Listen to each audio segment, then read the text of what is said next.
నేను ఎప్పుడు తిరుగుతున్నప్పుడు ఆటో వెనకాల ఉన్న మీరు ఏదైతే రాస్తారో చదువుతా ఉంటా. ఒక కొటేషన్ నాకు బాగా నచ్చింది. ఆ కొటేషన్ ఏంటంటే, వర్షం ఎలా పడుతుందని పిల్లలు అడిగినప్పుడు దేవుడు కురిపిస్తున్నారని చెప్పొద్దు, మనం ఒక్క మొక్క నాటితే ఒక్క నీటి బట్టు వర్షం ద్వారా వస్తుందని ఒక ఆటో డ్రైవర్ పెట్టుకున్నారు.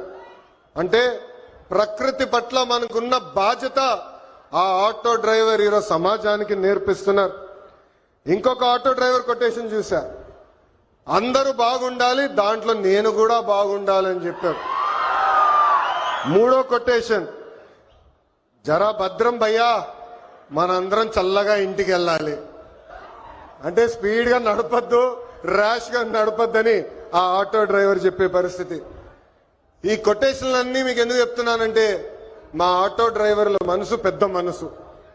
ఎవరన్నా బ్యాగ్ మర్చిపోతే తిరిగి వాళ్ళకి అందిస్తారు, ఎవరన్నా పొరపాటున సెల్ ఫోన్ మర్చిపోతే వాళ్ళ ఇంటికి చేర్చుతారు.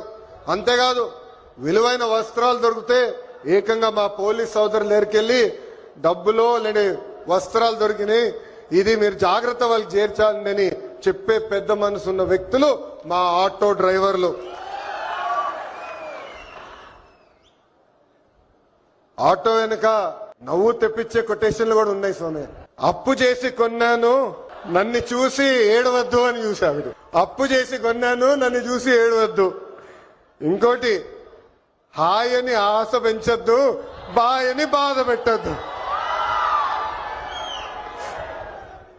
అంటే ఎప్పుడు ఆటో వెనకాల బండి ఉంటే నవ్వుతూ ఉంటాం. సమాజం పట్ల మాకున్న బాధ్యత తెలుస్తుంది. ఎన్ని సమస్యలున్నా, ఎన్ని ఇబ్బందులున్నా నవ్వుతూ ఆదరిస్తారు మా ఆటో డ్రైవర్లు.